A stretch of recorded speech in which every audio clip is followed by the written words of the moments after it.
Plan B तो मेरा यही अब हो गया था जो इतने देर में कभी भाई एक समय तक आपको टाला जा सकता है ना, एक बार आप दरवाज़ा तोड़ देते हैं, आप अंदर प्रवेश कर जाते हैं। जब तक शीर्षक टाइटल उस कहानी का सफलता ना हो तो उसके संघर्षों की जो गाथा लिखी है आपने वो कोई पढ़ेगा नहीं लगता। मैं बहुत ईमानदारी से बताऊं, मुझे नहीं लगता मैंने कोई किताब ऐसी खरीदी हो उसको पूरा पढ़ डाला हो। तो सागर में से अपने लिए जो भी कुछ मोती हैं उनको आप जितना में ढूंढ लेना है जो।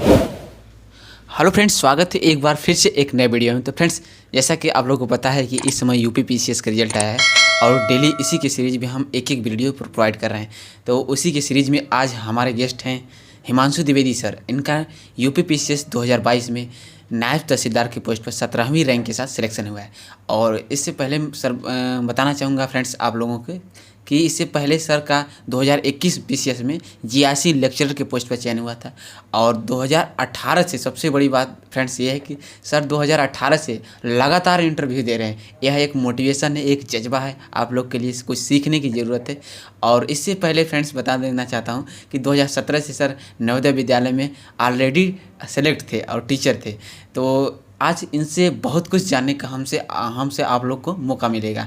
तो सर हमारी तरफ से, हमारे व्यूअर्स की तरफ से आपको ढेर सारी शुभकामनाएं। बहुत बहुत शुक्रिया, आभार आपका जी। और सर पहला क्वेश्चन आपसे यही रहेगा कि एक बार फिर से आपका नाम क्या है, आपकी स्कूलिंग शिक्षा क्या कहाँ से हुई और आप कहाँ से हैं, इसके बारे में थोड़ा बताइए। स्कूलिंग की जहाँ तक बात की जाए तो मैं कक्षा 8 तक प्रयाग जनपद से ही संबंधित, मेरा गांव है बाहरपुर दुबान, ये होलागढ़ ब्लॉक में पड़ता है। तो वहाँ तक हम कक्षा 8 तक वहाँ हमने शिक्षा प्राप्त की। इसके बाद 9th से हम यहीं पर, जहाँ पर आज आप इंटरव्यू ले रहे हैं, तेलियरगंज में आ गए। फिर हम ज्वाला देवी सरस्वती विद्या मंदिर सिविल लाइन से हमने अपनी 9th से लेकर 12th तक की एजुकेशन प्राप्त की। इसके बाद हम लगातार अलग अलग वैरायटी की परीक्षाओं में एग्ज़ाम देते रहे और कभी डिफेंस से जुड़े हुए, जैसे एनडीए का मैंने एग्ज़ाम दिया, उसमें भी मैं मतलब हुआ। फिर स्क्रीनिंग में फिर एक बार 5 दिन के बाद बाहर हुआ, फिर एक बार air force X group Y group, इस तरह से मतलब ये मध्यम वर्गीय जीवन था। तो हर व्यक्ति, हर माता पिता चाहते हैं जल्दी से जल्दी नौकरी मिले, तो इस वजह से हुआ। फिर इसके बाद हमने सिविल सर्विसेज के लिए तैयारी शुरू कर दी। सर इस एग्ज़ाम में आपका मीडियम और ऑप्शनल क्या रखे थे? हिंदी मीडियम हमेशा से रहा मेरा, और ऑप्शनल मैंने फिलॉसफी रखा था। जी फ्रेंड्स, तो आप लोग देख सकते हैं कि आप लोग के लिए मोटिवेशन है। हिंदी मीडियम से इन्होंने लगातार इंटरव्यू दिया, अब फाइनली 2 बार सिलेक्शन भी हुआ है। तो सर अब जानेंगे कि इस एग्ज़ाम में आप कोई कोचिंग लिए थे या फिर सेल्फ स्टडी करके यहाँ तक पहुँचे? देखिए, मैं जैसे बताया कि मैं 2017 से जवाहर नवोदय विद्यालय उड़ीसा में पोस्टेड रहा। तो उड़ीसा क्या, वो आंध्र प्रदेश का बॉर्डर है बिल्कुल, वहाँ से 1 किलोमीटर बाद आंध्र प्रदेश शुरू हो जाता था। तो आंध्र प्रदेश ही उसको कहना सही होगा। तो वहाँ से अब समझिए 2017 से और मैं 18 से मतलब तैयारी ही शुरू किया। तो एक दूरी चूँकि थी, तो इस तरह से फिज़िकली कोचिंग करना संभव नहीं था। तो मैंने ऑनलाइन जो भी सोर्स थे मेरे, तो एक टारगेट डिप्टी कलेक्टर विवेक सर, एक मेंस आंसर राइटिंग का उसमें कोर्स 2018 के मेंस के समय से ही चालू किए थे। तो हम लोग उसमें आंसर राइटिंग करते थे। तो उस तरह से मतलब फॉर्मल कोचिंग जैसा कुछ नहीं था, आंसर राइटिंग करते थे, वो बढ़िया से मूल्यांकन करते थे, फीडबैक देते थे। तो ये सब चलता रहा। फिर इसके बाद फ़िलासफ़ी के लिए मैंने डॉक्टर CL त्रिपाठी सर हैं, वो भी ऑनलाइन, चूँकि वहाँ थे हम, तो वहाँ से सब चीज़ें, वो ऑनलाइन मैकेनिज़्म, उसमें कॉपी भेजना, आंसर लिखना, फिर उनके द्वारा संशोधनात्मक सुझाव देना, जो भी गलतियाँ हैं उसको दूर करना। तो इस तरह से चलता रहा और ये लगातार तब से लेकर आज तक बना हुआ है। ठीक है। तो सर अब जानेंगे कि अभी प्रीलिम्स का एग्ज़ाम होने वाला है। अभी अंतिम आज जो है कि 12 अप्रैल हो गया, अब 14 मई को एग्ज़ाम है प्रीलिम्स का, यूपी पीसीएस का। तो अंतिम इस 30-35 दिनों में सर कैसे, क्या स्ट्रेटजी होनी चाहिए और आपने कैसे प्रीलिम्स को कैसे अपनी स्ट्रेटजी बनाया था जिससे एक स्टूडेंट को हेल्प मिले?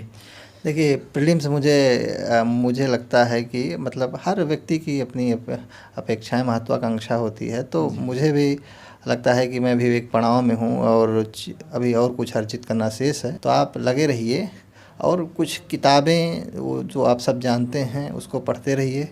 और मैं बार बार जो अभी 1-2 इंटरव्यू और मेरे हुए, मैं उसमें फिर से उसी बात को रिपीट करता हूँ कि आज के समय संसाधनों की बहुत प्रचुरता है और बहुत से आप देखें यूट्यूब चैनल हैं या मार्केट में जाइए, बहुत सी किताबें हैं। तो आप बहुत ज़्यादा भटकने की ज़रूरत नहीं है उसमें, क्योंकि चीज़ें घुमा फिरा के हैं वहीं। तो अपने अनुकूल हो उनका आप चयन कीजिए और उनसे आप पढ़ाई करिए। तो मैं बहुत ज़्यादा मतलब मुझे नहीं लगता, मैं बहुत ईमानदारी से बताऊं, मुझे नहीं लगता मैंने कोई किताब ऐसी खरीदी हो उसको पूरा पढ़ डाला हो। तो मेरा जो अप्रोच रहता है वो, देखिए एग्ज़ाम जब आप देते हैं तो उसमें आपको पूरा पढ़ना नहीं रहता है। आपको वही 20 क्वेश्चन है, अगर आप जानते हैं उसको सॉल्व कर लेते हैं तो आप एसडीएम बन जाते हैं। ठीक है तो 20 क्वेश्चन उसी 3 घंटे में आपको करना रहता है। उस 3 घंटे के लिए आप साल भर पढ़ते हैं। तो कितना एक दूसरे से विनिश्चित हैं, इन सब चीज़ों को आपको ध्यान रखेंगे तो आपका जो एग्ज़ाम का जो ट्रेंड चल रहा है इसको आप अच्छे समझिए। एग्जामिनर की साइकोलॉजी को पकड़ने की कोशिश करिए। वो आगे हम बताएंगे, प्रश्न पूछेंगे आप तो कि किस तरह से एग्जामिनर की साइकोलॉजी पकड़ी जाती है। और सर एक क्वेश्चन जनरली स्टूडेंट का रहता है बहुत ज़्यादा कि आप तो लगातार 2018 से जैसा कि बताया कि इंटरव्यू दे रहे हैं, तो इसमें आपके 5 प्रीलिम्स हुआ होगा, 5 मेंस हो गया और 5 इंटरव्यू हुआ, 5 जो है कि लगातार, वो भी ऐसी बड़ी एक तरह से माने तो अचीवमेंट ही है। तो एक जनरली स्टूडेंट का क्वेश्चन रहता है, आप हिंदी मीडियम से हैं तो हिंदी मीडियम के छात्रों के लिए सी सेट बहुत ज़्यादा प्रॉब्लम करता है सर। तो पीसीएस के सी सेट और यूपीएससी के सी सेट में ज़मीन आसमान का अंतर है। तो जो लेकिन मतलब अगर उनको जैसे पढ़ना ही है तो थोड़ा सा देखिए, आप हर एग्ज़ाम पीसीएस का हर एग्ज़ाम में हिंदी का वेटेज है। तो अगर 20 क्वेश्चन हिंदी के सी सेट में आते हैं तो अपना संधि पढ़ लें, समास पढ़ लें, थोड़ा सा पैराग्राफ में, इतना कठिन होता नहीं है। तो सी सेट में ये है कि जिनको थोड़ा समस्या लगती है तो पहली बात रिस्क लेने से ना घबराएं। जैसे करते क्या है कि वो क्वेश्चन ही कम अटेम्प्ट करते हैं ना, उनको लगता है कि अरे अब 33 जो भी % है इतना करना ही है तो कम करेंगे इतना होगा। देखिए आप कितना भी सही कर लीजिए, कोई भी प्रीलिम्स का एग्ज़ाम हो, आपकी एक्यूरेसी हमेशा उस तरह से नहीं होगी कि आप 50 क्वेश्चन करेंगे तो आपके 45 सही होंगे। ठीक, वो नहीं हो पाएगा। आप 50 करेंगे 12-13 गलत होंगे ही। तो उस रेशियो को आपको, चूँकि बड़ा 3 माइनस मार्किंग है, तो उस रेशियो को आप लेकर चलिए और मैक्सिमम क्वेश्चन सी सेट में करने की कोशिश करिए। जी सर, इसमें प्रीलिम्स के लिए जो करंट अफेयर्स के 30-35 क्वेश्चन आते हैं तो उसके लिए आपने क्या रिसोर्सेज फॉलो किया था, कि कौन सी मैगजीन पढ़ा था? देखिए करंट अफेयर के लिए जब मैं वहाँ था तो मेरे साथ एक समस्या थी कि अब यहाँ करंट अफेयर की जो मैगजीन आती है, मान लीजिए कल आती है, मैं उड़ीसा में था, वहाँ हिंदी का न्यूज़पेपर भी नहीं आता था। आप समझिए हमारी किस तरह से हम वहाँ पढ़े हैं। तो यहाँ की जो मैगजीन आएगी फिर वो कब सब मिलेगी, फिर उसका भी क्राइसिस हो जाता है। कुछ दिन तो सबको उपलब्ध भी नहीं रहती, फिर वहाँ से वहाँ तक पहुँचना, तो मैं थोड़ा सा पीछे हो जाता था उसको प्राप्त करने में। तो मैं एग्ज़ाम देने के लिए वहाँ से 1-2 दिन पहले आता था और वहाँ के चूँकि बहुत हेक्टिक शेड्यूल होता था, नवोदय विद्यालय को 24 आवर्स की आपकी ड्यूटी है, उसमें कुछ इधर उधर नहीं कर सकते हैं। तो उसके बावजूद भी तो करंट के लिए अगर मैं 2 किताब का नाम लूँ तो एक अभी जो दृष्टि वाली आएगी, घटनासार है, ये 2 हैं ही हैं। इसके अलावा राहुल सर की हैं, एक राहुल सर हैं, वो टारगेट डिप्टी कलेक्टर विवेक सर से जुड़े हुए हैं। उनकी समसामयिक बोध की एक किताब आती है। उस किताब में मतलब बहुत अच्छा सा कंसाइज वे में चीज़ें लिखी रहती हैं और लगभग उससे आपका कवर हो जाएगा 80%। तो उसकी जैसे जो यूपी स्पेशल का सेक्शन है और इस बार तो जो है 2 पेपर ऐड हुए हैं ऑप्शन रिमूव होने की वजह से, तो यूपी स्पेशल की आपने मतलब कैसे तैयारी किया था? उसको कोई यूट्यूब चैनल प्रीलिम्स के लिए कि मेंस प्रीलिम्स के लिए? सर देखिए प्रीलिम्स के लिए जो अभी स्ट्रेटजी है वो यूपी स्पेशल की तमाम किताबें, चाहे परीक्षा वाणी वाली वो अपना निकालते हैं या घटना चक्र की आती रहती है।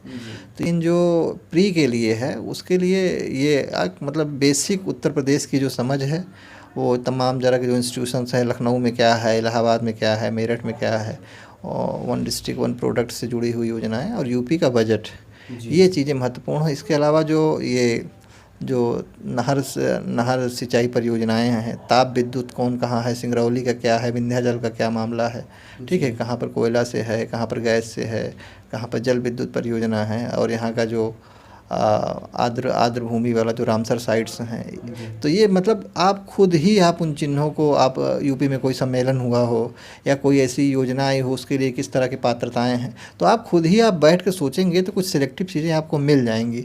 अगर आप किताब उठाकर केवल यूपी का पढ़ना शुरू करेंगे तो आप 1 महीने में भी यूपी नहीं तैयार कर पाएंगे। ठीक है, अगर मुझे एक कुल्हाड़ी दिया जाए और मुझसे कहा जाए इस पेड़ को काटना है और आपके पास 2-3 घंटे का समय है, तो वो बोल रहे थे कि हम 2 घंटे, अगर मुझे 3 घंटे में काटना है तो अब्राहम लिंकन बोल रहे थे कि मैं 2 घंटे 50 मिनट का समय उस कुल्हाड़ी की धार लगाने में करूँगा, बाकी 10 मिनट पेड़ काटने में लगूंगा। तो वो वाली बात है। तो आप थोड़ा ज़्यादा समय आप खुद को एनालाइज करने में दीजिए कि क्या, क्यों ये वाला क्वेश्चन क्यों पूछेगा भाई। वो एग्जामिनर मशीन से तो आर्टिफिशियल इंटेलिजेंस भी पेपर बन नहीं रहा है, बना व्यक्ति ही रहा है। आपको पेपर बनाना हो तो आप इस प्रश्न को क्यों पूछेंगे, या इसमें क्या पूछेंगे, इतना अंदर क्यों पूछेंगे भाई। ऐसा तो है नहीं, वो आपसे बहुत विषय विशेषज्ञता का डिमांड करता है। तो आप जैसे कि आपने जो प्रीलिम्स और मेंस के लिए जो बुक लिस्ट पढ़ा था, आपने फॉलो किया था, इसके बाद जो कोई टॉपर नोट्स, तो क्या क्या चीज़ें आपने रिसोर्सेज फॉलो किया था जो जीएस के पोर्सन जैसे हिस्ट्री, पॉलिटी, इकोनॉमिक्स के लिए। सर मार्केट में बहुत सारी चीज़ें हैं, इससे जो नए स्टूडेंट हैं कहीं ना कहीं डाइवर्ट हो जाते हैं।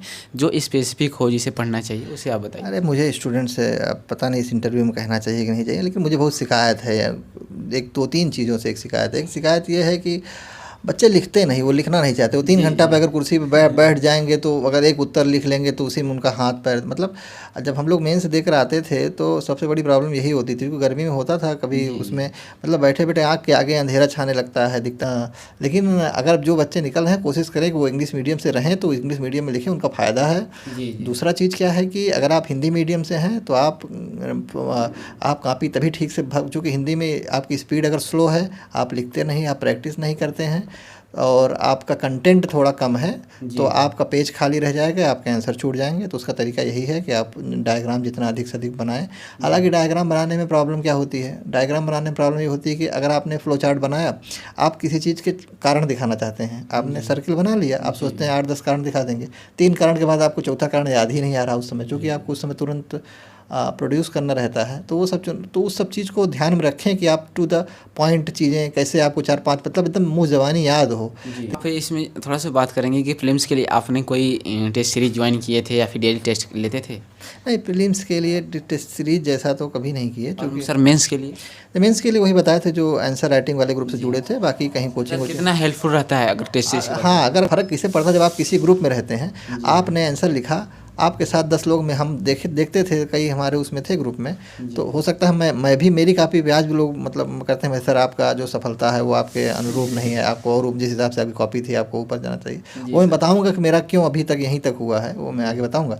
लेकिन जब आप 4 लोग की और कॉपी देखते हैं ना, तब आपको पता चलता है कि आपने इस तरह से नहीं लिखा, आपके अंदर मतलब वो इवेल्युएटर से ज़्यादा जो आपके जो पीयर ग्रुप के जो लोग होते हैं वो आपको मोटिवेट करते हैं। तो इस तरह के जब तक आप पीयर ग्रुप नहीं बनाएंगे तब तक आप अपने आईना में कुछ चीज़ें देख ही नहीं पाएंगे। तो उसको देखने के लिए इस तरह का आपका सहयोगी समूह होना चाहिए और उसमें आप अपना चेहरा देख सकें। और आप तो जनरली अगर जो स्टूडेंट तैयारी करें, क्या डायरेक्ट उन्हें इस फील्ड में आ जाना चाहिए या फिर प्लान बी एक रखना चाहिए? जैसा कि आपने 2017 से ही नवोदय विद्यालय में एक प्लान बी आपका था, तो इसके बारे में थोड़ा सुझाव दीजिए कि प्लान बी होना चाहिए कि नहीं?